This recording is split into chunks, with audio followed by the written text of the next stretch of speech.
I'm Roberta Glass, and you're listening to my True Crime Report. My guest today is Todd Nilssen. He's a documentary filmmaker and a graduate of Full Sail University. Todd now works in Manhattan as a film editor, and he's joining me today to talk about his powerful documentary, The Last Stop, about the Elan School. So welcome, Todd Nilssen. Thank you so much for agreeing to this interview. My pleasure. So what was Elan? So Elan was a behavioral modification boarding school, inpatient program for kids that were having trouble in life, anything from drugs to family issues to crime, from, something as little as, petty theft all the way up to, there were kids there that had committed murder. And it was a way to, I would say almost an experimental way to rehabilitate troubled kids. Yeah, your film starts with the alumni talking about the details of their behavior that landed them in Elan. Why did you make that choice? Whether you like it or not, everybody was sent to Elan for some reason or another, whether it was, looking back, whether it was an invalid reason. Kids could be sent there for as little as just like smoking a joint, you know what I mean? If their parents were scared enough that the kid was going to, go down a bad road, then, Elan would take them.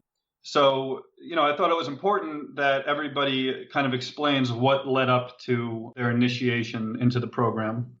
And also to contrast that at the end of the film with how they did afterwards. It's very interesting because some of the reasons some of those kids were in there was pretty serious, like burning down a house or apartment or... So it's a little bit different because the troubled teen narrative is usually I didn't do anything or I didn't do much. So I thought it was kind of different take. And that's one thing that, people from Elan and these institutions, they're very honest. You know what I mean? I mean, to a degree, they're very honest, and they'll tell you about, what their life was like before Elan. And most people, they don't deny that they had trouble. Was Elan the solution? Well, you can decide that for yourself, but yeah. Yeah, how was Elan sold to kids and parents versus the reality of it?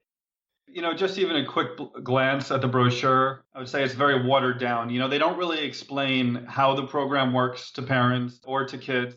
The program's never really explained. It's just that, this is a place where your kid will have emotional development, will be able to get help for the issues that they have, and will, hopefully, flourish afterwards. We'll reconnect families, we'll get them off drugs, we'll put them on the right path. We've helped, 80% of our graduates have gone on to live successful lives, going to college, et cetera, et cetera, et cetera. A big thing about my film is I wanted to explain how the program actually worked, and I'm sure we'll get into it, but the actual dynamics of the program, the mechanics behind it, it's never really, in the literature and in the propaganda, it's never really explained, how the place actually works. They say things like, peer pressure, but it's just a very glossed over explanation of what actually happens inside the houses. Yeah, it reminded me of Private Benjamin, where they offer her this, picturesque view of the army, and then she gets there and she's the same thing with Elan. They said they had horseback riding and right by a lake. They're right by a lake, and there are basketball courts, and the kids get to go out. It's definitely sold as almost like a nice getaway, almost a camp adventure. What's an Elan snatch?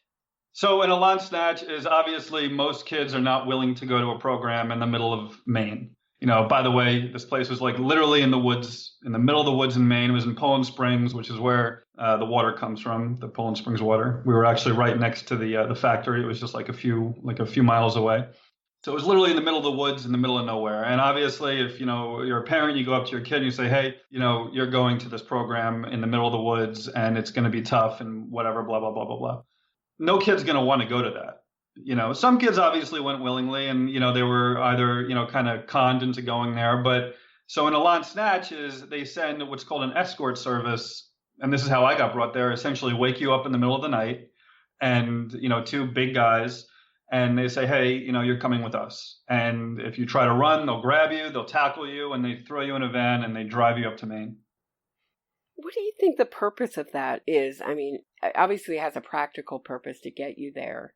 Yeah, I mean that's the purpose. Obviously, like I said, no kid's going to want to go to a boarding school in the middle of the woods, Uh-huh. away from their friends, away from their family. Nobody wants to do that. Right. So this obviously is the forceful way to get you to go, and it's honestly very scary. I'll explain this later on, but I look back at my Elan experience, and that part of it is something that haunts me most of all. Because it's so kind of violating in a way. Just, you're laying in your bed, which is where you're supposed to be safe, sleeping, and then you're just woken up by two bearded, big, burly guys, and they strong arm you into a van. Thought it was like you're psychologically indoctrinated, like right away. Fear becomes the primary connection to the place. Exactly. Yeah. Before even getting there, you're getting a taste of what this is going to be like. So can you talk about the hierarchy of Elan? What is a strength and what is a non-strength? Essentially, the way the Elan program works is it's the house. It's first of all, you're in what's called a house, and it's a plain building. And in each house, there were two houses when I was there, Elan 3 and Elan 8. There had been as many as maybe 5 houses, 6 houses running at one time. Back in the day when Elan was in its prime. But when I got there were 2 houses, and I was in Elan 8. Elan 3 was the other house. And each house has a bunch of offices in it. The business office, the communications office, the expediters, and each office basically has a role. So you have the expediters, who is they're the security force. The service crew are the janitors. The communications office is in charge of essentially news, and bringing the outside world in. The business office is in charge of paperwork. So each office works together to basically function as a community. It's like a tiny little microcosm of society. And everybody has a position in this house, in each office, and you work your way up through these positions to eventually graduate. And you start out, you could be you're sweeping floors, you're dusting, and then you move up and you're in charge of a small group of people. It's called a ramrod. That's the next position, and you're in charge of a small little group of people. It's like a foreman almost. Then you go to expediter, you're a security guard. And then a department head, you head a crew. And then a coordinator, you head a business. So the hierarchy was a way to kind of teach you to slowly gain responsibility, especially gain responsibility for other kids at the school, as you move through the ranks over, the standard 2-year enrollment period that you were there. Can you talk about some of the rules, and especially for a non-strength, someone who just come in? It would be easier to give you a list of things you were allowed to do because, there was quite literally a rule for everything. Like, short of breathing, there was a rule for everything. What you were allowed to wear, what you were allowed to have, with you on your person, what you were allowed to carry around, who you were allowed to talk to. You think of anything, any dynamic, picking up garbage off the floor, you need permission to do that. You need permission to do anything. Everything had a rule to it and a way of going about it. If you wanted to talk, if you were a non-strength and you wanted to talk to another non-strength, and non-strengths obviously were either people who were new to the program or who had gotten fired or shot down from one of their jobs. If you had worked your way up to the program and you were a coordinator, you could get shot down back to worker. And now you are a non-strength. And a non-strength, you can't be in a room alone. You're not allowed to go to the bathroom alone. You're not allowed to go into an office alone. You're not allowed to pretty much be alone at any point. You're not allowed to talk to other non-strength without a strength being aware of you. So if I wanted to talk to somebody else, I would have to say, hey, strength, come here. Can you listen to our conversation? We called it being aware. Can you be aware of us? And that person would listen to your conversation, to make sure you weren't talking about running away or whatever, doing anything bad. So you have very, very little freedom as a non-strength. You basically just had to follow along with what everybody else did. And one of the rules was that you weren't allowed to listen to any authorized music. What was that about? Well, you weren't allowed to listen to music. People did listen to music, but the music was, you couldn't listen to music that had drug references in it. Okay. That was about Throw violence. out the entire rock and roll catalog. Right? Yeah. Well, as you worked your way up, you were given more privileges. If you wanted to listen to certain music, okay. If you were like, a security, if you worked your way up to security, or you worked your way up to, being a department head, you were given these freedoms, these privileges, back. But yeah, as a new resident, that first sort of few months that you're there, yeah, you can't listen to the music that you want to, and you're very restricted. And that included books, magazines, anything that could be considered, anything that would make you dwell on your past. You know what I mean? If it's about drugs, you were not allowed to listen to that or even talk about it to a degree. So yeah, you're very, very restricted with what you could have. No computers, no phones, obviously. That should be a given. Your life was very much set out for you. How is Elan different than, say, like a military school or some other kind of high regimented environment or school? The program is very much adopted from those OTC kind of programs, like those military kind of, a lot of those programs that kids get sent to that are kind of officer training camps that are supposed to teach emotional growth and supposed to teach you how to be a kind of a responsible adult. The thing with Elan, though, is Elan was very big. That kind of divided it between those programs. Elan was very big at getting into your psyche almost. They brought up all your past issues, and everything was on the table to everybody. There was no privacy. So, girls that had either been, maybe molested by their parents, that was all out in the open. And they really dug into that. It's not like military school where, you have to, vigorously train and, be taught how to be, stoic and pick yourself authoritative. Up by your bootstraps. Exactly. Yeah. This was way more psychological, and they broke you down psychologically and in a way that really cut deep because they really targeted your issues and who you were.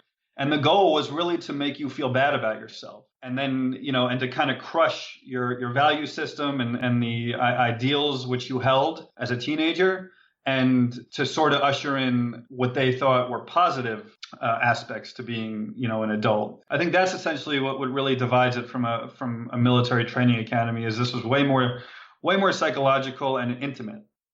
Part of Elan was this kind of 70s based scream therapy, group therapy, and then school and all your chores. How did it all, what was a typical day like, or how did it work?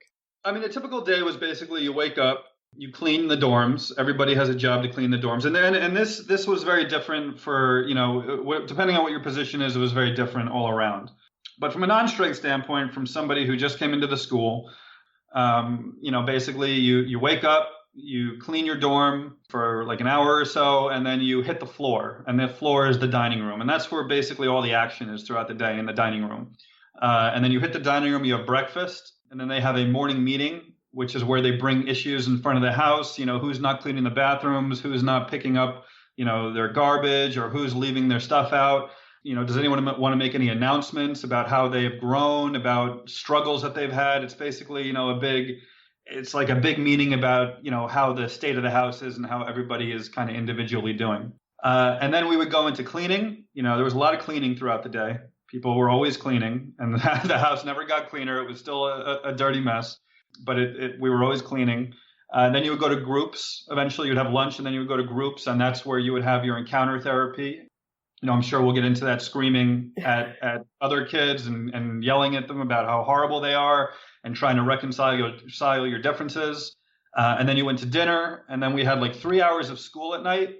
Mm-hmm. And then after school, you went to the dorms and went to bed.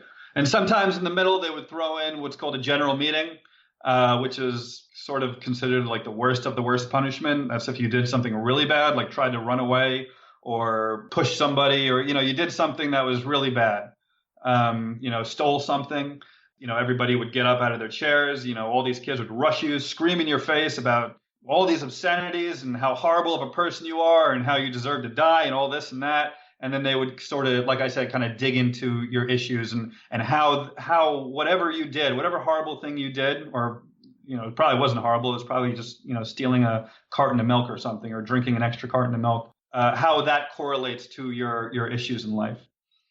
What's a haircut? Everybody. So there was what was called a book. That book contained every incident, every broken rule that happened throughout the day. And that was recorded by the expediters. Each expediter, the security guards, had a post throughout the house, kind of like a security guard. And, they would stand by the doors to make sure people don't run away. And they would watch everybody and see what things, see if they did something bad or something like that, or see, they left their book at the table and walked away from it or something. And they would write that in the incident book. Okay, Johnny left his school book on the table and walked away from it, or something like that. He's irresponsible. And everybody was reporting on everybody constantly. You had to. If you didn't book incidents, if you didn't have a quota filled out, then you got yelled at. So it was to teach you to hold people responsible. And then you would get brought into a room. You would get read your incident. Did you leave your book at the table? And you'd either say yes or no. Most people just said yes, because if you said no, then they'd still yell at you anyway. And then they would go through 4 people, would sit in this dealing crew, it's shaped as a horse crew, and they would scream at you about why what you did was wrong. There's a part of your documentary I didn't understand. You talked about a general meeting, and the alumni said, if it's an injustice, deal with it. Is the injustice what you did or what they did? Meaning you were falsely accused? I was confused. Right. So an injustice in Elan was basically if you let's say there's so during the 70s you could actually smoke at Elan. You could smoke cigarettes during the 70s, 80s. So let's say there's an ashtray in the middle of the table, and this is what I'm saying. Like mostly anything you do throughout the day could be somehow correlated into a broken rule or an issue with the way that your mind works. And let's say, you're sitting there, you don't even smoke, and the ashtray's filling up, and you ignore it. You don't empty the ashtray. Okay, you get booked for it, for ignoring this full ashtray of cigarette butts. Well, wait a minute, I don't smoke. It's not my responsibility. Nobody else did it. Why am I getting booked for this? Why am I getting in trouble for this? Well, that's an injustice. And you're taught, look, throughout life, there's many injustices. You might get pulled over by a cop, for going a mile over the speed limit or something stupid. It was funny. Me and my girlfriend we were actually on scooters and we were driving down the road, and she got pulled over for not having a helmet on. I didn't have a helmet on either, but she got in trouble. So that's kind of like the idea of an injustice, and you're taught to just deal with it. So you get blasted for it anyway. Okay. Yeah, that makes sense. I think really what separates Elan is the amount of physical violence. I mean, what was the ring? So the ring was kind of gone by the time I got there. They got rid of it in I think the early 2000s. But the ring was essentially if you committed an act of violence. You don't even have to commit an act of violence. If you're really not getting with the program and you're not participating, you're constantly getting general meetings or you're getting thrown in the corner. The corner is exactly what it sounds like. You sit and you face a corner for sometimes months on end if you just continue to act out. If they have enough of you, if you're still just acting out, if you do anything, it's supposed to be for kids who act out violently, but that wasn't always the case. They would put you in a ring, and the ring was, it was a human ring. It was just a bunch of people standing in a circle, and you would put boxing gloves on, and you would essentially fight a resident that was bigger than you, the house champion, the one standing up for good, the Elan way, dignity and productivity, everything that's right, and you would fight him. And after he got tired, they would send in another champion and another one until you were beat down. You never won. The goal was to teach you that you're not going to win. You know what I mean? We're going to break you. So, and everybody, in the circle would be screaming, rooting and rooting for the house champion and yelling at you and pushing you around, pushing you back into the ring. Very much like a fight club. I was very surprised by the theatricality of it. That they announced this in one corner we have the bully, and on the other hand, the hero. The hero. What do you think the purpose of that was? Yeah, no punching below the belt. These are the rules exactly, and then they would go ding. I mean, the goal was to kind of make it into this big thing to kind of teach you that you've really messed up. You didn't get to this, but there were also kids walking around in costumes. There were costumes which were learning experiences, which is basically means punishment, given out to kids that, fit what they did. So let's say a girl talked to a boy that was about something that was non-functional. They were just laughing together. Very bad. So, a girl could get dressed as like a hooker, and carry around a sign that said like, West 42nd Street or whatever, to mimic the hookers. And, that would be on 42nd Street back in the day. And they would walk around like this. And there were people dressed as dogs, and there were kids dressed as, Hulks or Terminator, pimps or whatever. I mean, it was very theatric. It was very bizarre. I almost see it like a kind of like an Alice in Wonderland thing. You walk into, if you're a new resident, you walk in, you see people dressed in all these weird costumes, boxing rings, people getting screamed at. I mean, it's bizarre. Yes, a lot of these things did kind of go away after a while when, Elan kind of had to start answering for its bizarre methods. And they slowly started scaling back and scaling back and scaling back.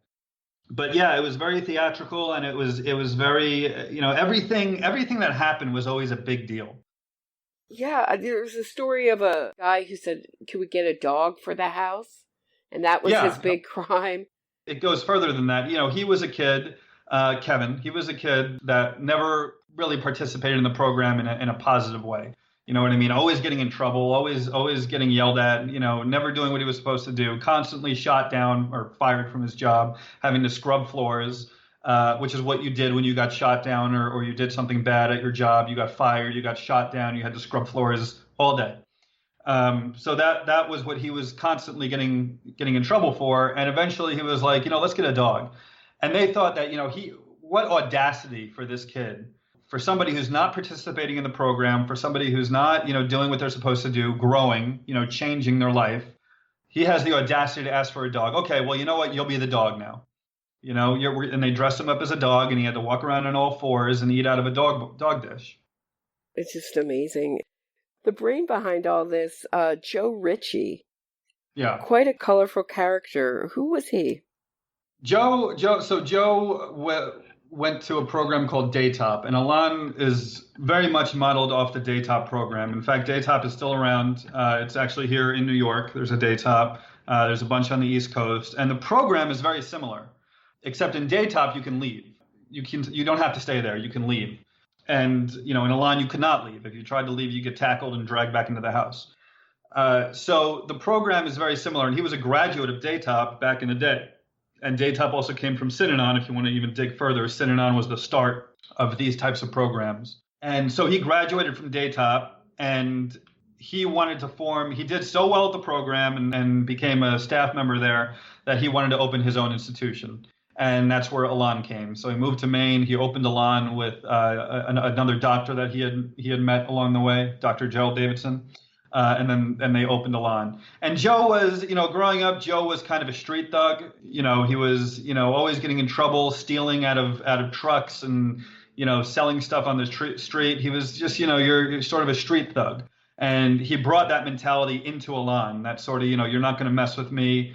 He had that kind of, Italian, attitude about him. You're not going to mess with me. Who do you think you are?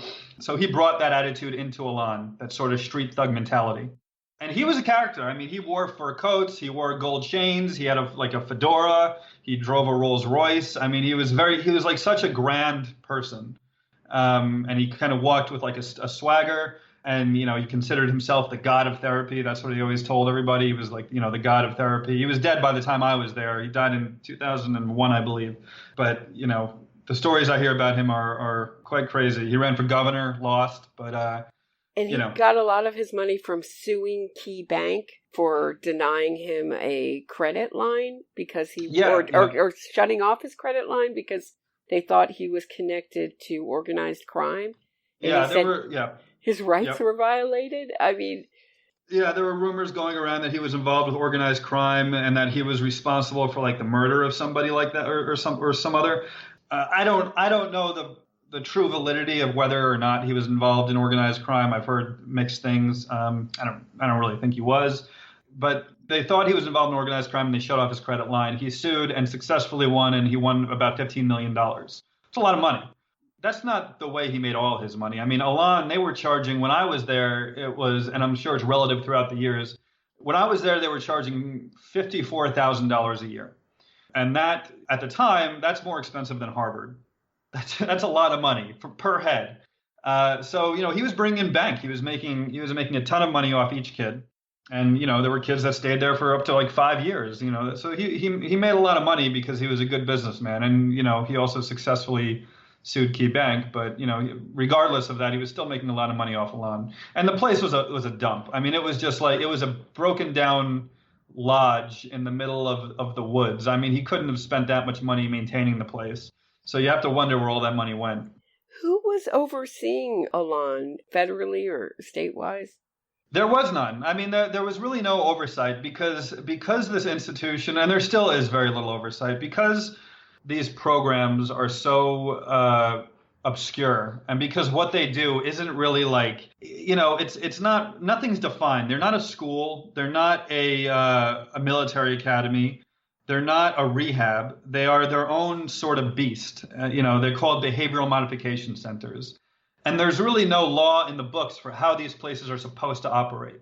So they can just basically do whatever they want to do, and sort of get away with it. And, that's changing, but, it does need to change faster. I'm just interested that the troubled teen industry has kind of been wiped out of the history of America. It was really big in the 80s. I mean, Nancy Reagan brought Princess Diana to say, can't remember if it was Straight Inc. or Kids. Yep, it was Straight. Yeah. Straight. Why do you think these kind of places are so popular with Americans? One of the problems with this industry is that it operates very much underground. And, and that, I think one of the issues is that has to do with the stigma that's placed on mental illness. One of the people in the documentary, Maya Salovitz, makes a very good point that, if your kid has cancer, you're going to rally your network. You're going to go to your, your cousins, and you're going to go to Memorial Sloan Kettering. You're going to reach out, and everybody's going to feel so sorry about it. And I hope he's okay. I hope he gets better. And you're going to put it on Facebook that your kid has cancer and needs help. If your kid has a mental issue or some sort of social issue, you don't want people to know about it. There's a stigma. You're going to look around online in the middle of the night trying to find solutions, and that's where these ads come out. Teen rehabilitation, teen camp. We'll fix your kid for you. Just send them to us. So it really, the mental illness stigma. It's very dark. And people just don't want to, really talk about it. And I think that's how these programs thrive, is they're able to kind of stay under the radar because of that stigma. Elan was not without controversy.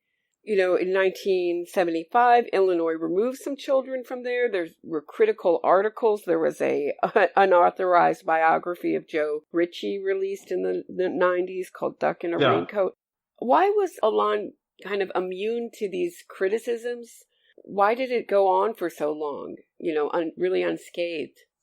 I think part of the reason is because Joe was so good at what he did.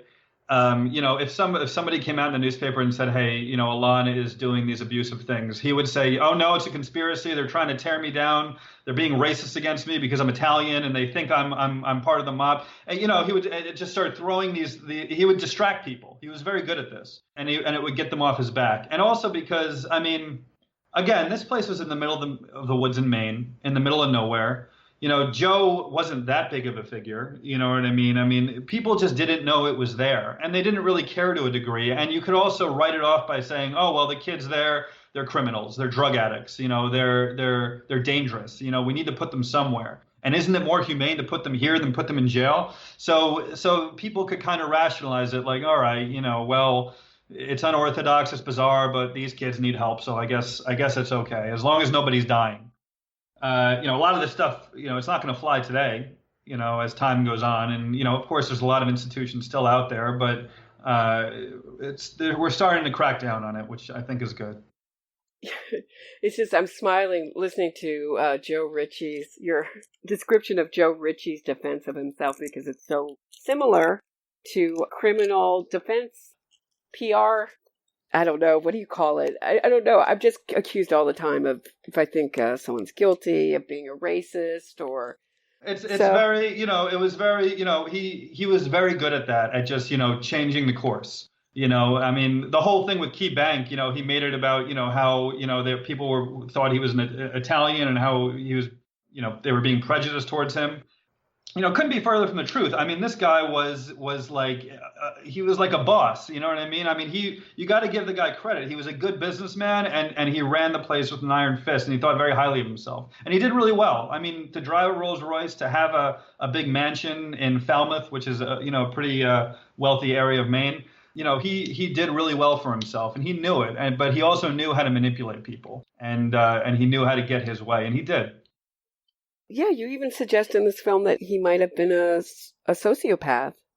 Oh, definitely. He was a sociopath. I mean, everything, again, I didn't know the guy, but everything I hear about him, all the interviews I see with him, I mean, he's so full of himself and so, confident in his ability to either, use therapy on kids or be governor. Again, he wanted to be governor.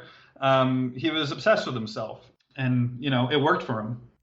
One of the things brought up in your film is Michael Skakel's confession that he killed Martha Moxley at Elan. The film seems skeptical of that confession. Why? Michael Skakel, I don't follow the case that much. I don't, it's not really, I'm not really concerned about it. I don't know whether he did it or whether he didn't do it. I haven't followed it that much.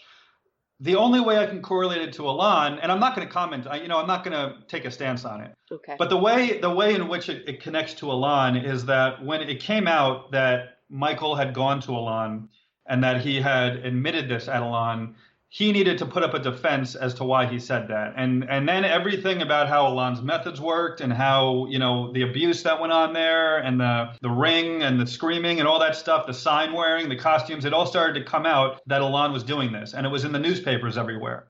And that's what started to really affect the way Elan worked. They needed to really start explaining their actions and kind of start to scale it back. Joe couldn't handle that. He can run Maine to a degree. He can, because he was connected to the senators there. But when it started getting to New York and around the world, because the Michael Skakel case was big, when it started getting around the world that this was happening, he couldn't really hide it anymore. So Elan it was in the spotlight now, and, things started to have to change. It's interesting.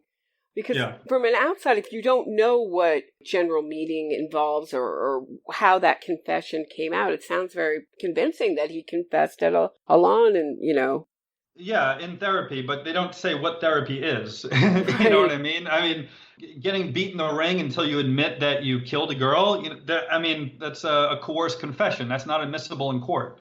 And that's why I'm not taking a stance on whether he did it or not. I'm knowing Elan myself. I would have admitted to anything in that program to get out of the punishments that were coming up, that were bearing down on you. You know what I mean? If they were going to keep punishing me and keep throwing me in the corner and giving me a general meeting until I admitted that I killed a girl, I might break and admit that I did it.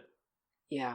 It's quite different than the press that he's walking around Elan saying, I'm a Kennedy, I can get away with murder. And of course, it's quite different. I mean, it's pretty much akin to like confessing after being waterboarded or something similar. That's exactly what it is. Yeah, that's exactly what it is. I mean, and, from what I recall with that, Joe did come out and say, no, I don't know what these kids are talking about. He didn't confess anything. Joe actually said that because he knew, the pressure that was going to bear down on him if he did take a stance against Michael Skakel, who was very wealthy, who had a very good law team. And I'm sure that team was about ready to tear Elan apart to nullify that admission. And they did. Michael Skakel's out now. There was nothing he could do for that, but it did open the doors as to Elan being investigated, people wanting to know what was going on in this weird place in the middle of Maine. He had to start answering some questions. It's interesting. And Phil Williams Jr. died from what was thought at the time as a brain aneurysm after being in the ring in 1982. And Maine police started reinvestigating in 2016. What do you know about that? Well, they never investigated in the first place. So It wasn't a reinvestigation. It was a new investigation. Thank you. So, there was a boy named Phil Williams who was sent to Elan by the state. I believe his father was indicted for murdering his mother, something like that, or being an accessory to murder of his wife. So Phil got sent there. And again, another kid that just, didn't want to participate in the program, was very rebellious. And eventually he got put in the ring and, beat up very good. And it turned out he had a medical issue and had a brain aneurysm. They punched him so hard in the head that, there was an aneurysm and he later died in the hospital. Now, the problem with that is Elan doesn't really screen for these issues. And especially kids that are sent by the state, that are wards of the state, they don't care about these kids. And Phil was complaining about headaches throughout his stay there. And he was complaining about headaches after the ring. And, these unbearable headaches. And they just said, you're lying. You're just trying to get over on people. Well, eventually it led to his death and he did die. And the state The police eventually threw it out from the recent investigation. They said there wasn't enough evidence. I'm not going to argue with it. I'm not going to, I don't know how police investigations work, but I would say there probably is good evidence and documented evidence of the ring. You have Joe Ricci admitting that they had the boxing ring, and you have the medical report saying he had a brain aneurysm from blunt force trauma. You can easily figure it out, but I don't know how the police work. And again, it brings into the question that Elan was very protected by the Maine state government. I mean, you have the Senator Bill Diamond, who was a liaison to Elan, who was on their payroll. He's still a senator today, and he stood up for the school, talked about how great it was. And, a big reason for that, why, is because it was bringing a lot of tax money for the state. So you think it was primarily protected because it was just such a cash machine? Oh, definitely. I mean, I think that's one of the reasons. I mean, I don't know how many of your listeners and how many people listening to this have been to Maine. Maine is not a very wealthy state. It's very, very simple people. A lot of farmers living simple lives. Making do with what they have. Elan came along and Joe Ricci came along. Joe Ricci's from New York. He's not a Maine guy. And he's like, look, it made a lot of money, and a lot of that money went to the state. A lot of tax money went to the state, and I'm sure they were ecstatic about it. Elan was a cash cow for me. There was an interesting interview in your documentary with a teacher that you became close with, Missy Esty. Yeah. How does a person like that exist in an environment like Elan? Look, I will say there were people there that were very caring, that definitely did want the best for the kids. Missy, there was a staff member there named Jay, very good guy. And I just think they were kind of optimistic about Elan. They were curious about its sort of experimental therapy and wanted to, I guess, be a part of it. Missy, she says, her first day there, when she saw a general meeting, she almost ran out the door. But, they talked her into, how good of a place this institution is and how it helps people. And, a lot of people did like her. And, I can't write that off. I can't say everybody there was a horrible person. And by the way, a lot of the staff members there were students before. Most of the staff member there was made up of kids who had gone through the program and worked their way up and graduated and became staff members. But yeah, there were staff members there that were very good people that just kind of had to go along with the program so they could, stay on. Yeah, she seemed very uneasy when she said, "I'm sorry if they thought they were abused." Yeah. What did you make of that? Well, I Missy was always a very, kind of stoic person and very, confident in herself. And, I'm sure she hears about all the horrible things that happened there, before her time, or things that she wasn't aware of. I don't know if she brushes it off or she just, she just doesn't take part in it because, she did well herself and a lot of kids did like her, but I guess she doesn't want to take responsibility for things that happened to other people and for the staff members that did things to other people, which she doesn't have to. I thought it was great having a staff member to interview. A lot of staff members didn't want to interview, but she did, and she wanted to, I guess, sort of clear the air there. I'm glad I got her. I did want to get a lot of the more controversial staff members. There's a lot of staff members that are kind of universally, known to be, kind of extreme. But most of them didn't want to be involved. So some student alumni say Elan saved their life. Some say it was one of the worst things that ever happened to them. Some have committed suicide. Some have PTSD. What do you think the difference of the person who says, "I loved Elan, it saved my life," and the person who was destroyed by it? I think there's too many variables to take into account. So when I was sent there, I can only say for myself, when I was sent there, I was 17. I was kind of having trouble. I was doing a lot of drugs, failing school. I got kicked out of school. My parents were getting divorced. There were a lot of things going on. And I realized getting into Elan that, look, life is coming up fast and I'm about to go to college. I need to start getting myself together. So I kind of indoctrinated myself into the program. I was, all right, maybe this can help me. And I think to a degree, it did help me kind of structure my life. And it did help me that way. But there were a lot of kids there that I saw that were very young. Again, I was 17. I turned 18 there. I left when I was 19. There were kids there that were like 13 years old. had no idea what was going on. You know what I mean? Had no idea what the concepts of the program were, what things meant, what emotional growth is. I mean, these are children. Some of them came in with toys. I mean, we're talking like GI Joes and stuff. I'm not kidding. And they're sent into this crazy, behavioral program, and they have no idea how to assimilate.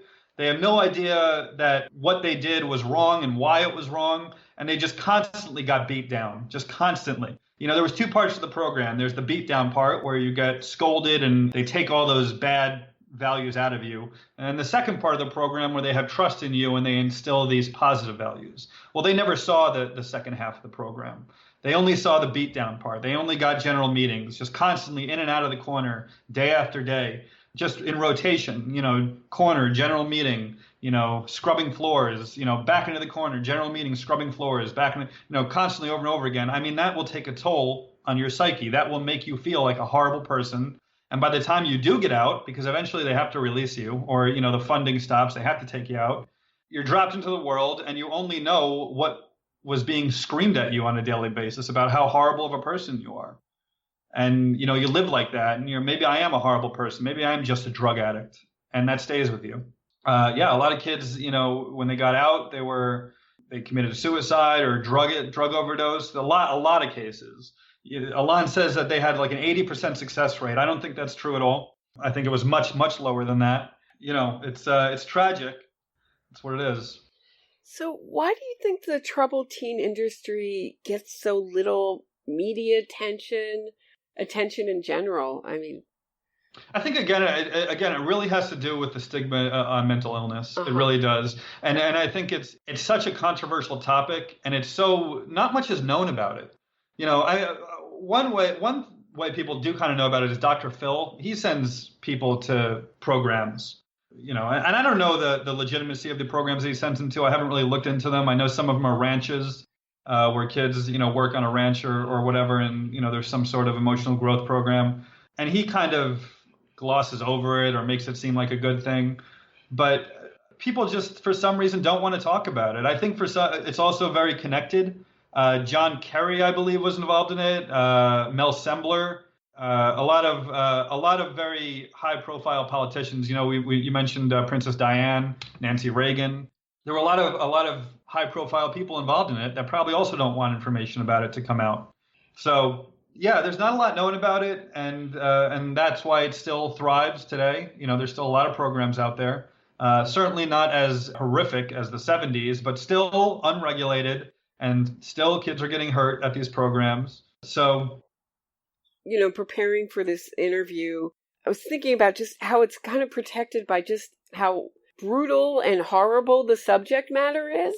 In some ways it's so disturbing. It's dark, yeah. That in some ways I think there's a silence around it because people just don't want to read about it or look into it.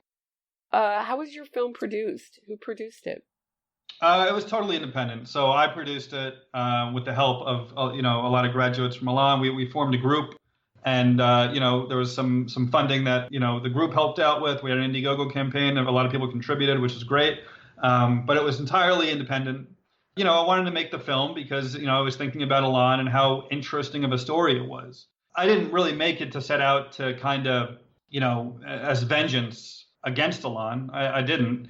I don't have, any desire to go after them. But I saw that there was very little information, like you said, and very little about these programs. There's barely anything. Searching the troubled teen industry on Google, not a lot comes up. There's not really any documentaries made about it, or exposés or news programs. There's a few, but not a lot. You would imagine for a topic like this, it would be all over the place. It wasn't. So I thought it was a great thing to put on film, and so people can start to become aware of it.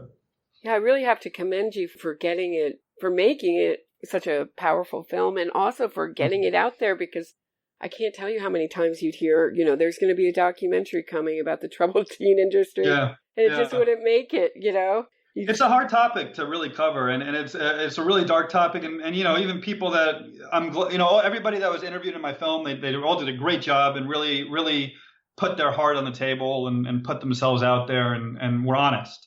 All of them were great people, and meeting them, very interesting people that go to these programs. There is, what I've noticed with kids that get sent to these programs, a very high level of intelligence. They're all very smart people and aware, So it was great. And I would encourage other people, if they've had, if they've been to programs like this, to also, get it out there, whether it's through a book or whatever, because there's just not a lot out there about these places. And so I hoped with my film, I could at least kind of expose it in a way, and then people can do their research and look more into it and help spread the message. Where can people see The Last Stop? So right now you can go to thelaststopfilm.com, and you can purchase it there for video on demand. You can watch it through our website.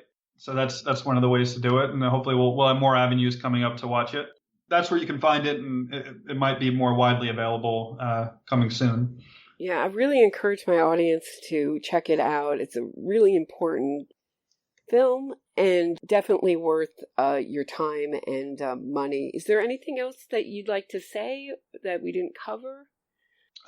Thank you for doing this. I hope my hope eventually is that this will kind of blossom, and more news companies will kind of get into it. I kind of made the film almost as like a blueprint, a starting point for other people that are interested in covering this. The way that the film plays out is very technical. I want people to understand the program, the way it's supposed to work. And I'd like to see movies done about it, because it really is very interesting. Not just the program, but the personalities behind it, the personalities of the people who own these programs and who operated them, like Joe Ricci. That guy was a character in himself. It's just a very, very interesting subject. And I think it connects, even if you didn't go to one of these programs, I think it connects to you in some sort of way, because we all had that sort of teenage angst when we were kids, and those issues and those struggles. So, even if you didn't go to a program or you didn't, have that much of a troubled youth, I think you'll find some sort of connection to it. Thank you so much, Todd Nilssen, for getting your feelings off with me today. Is that a correct Elan use of that Elan term? Get your feelings off. Yeah. Whenever you were in a group and they were like, okay, you're mad at him, get your feelings off. Okay. Thank you so much, Todd Nilssen.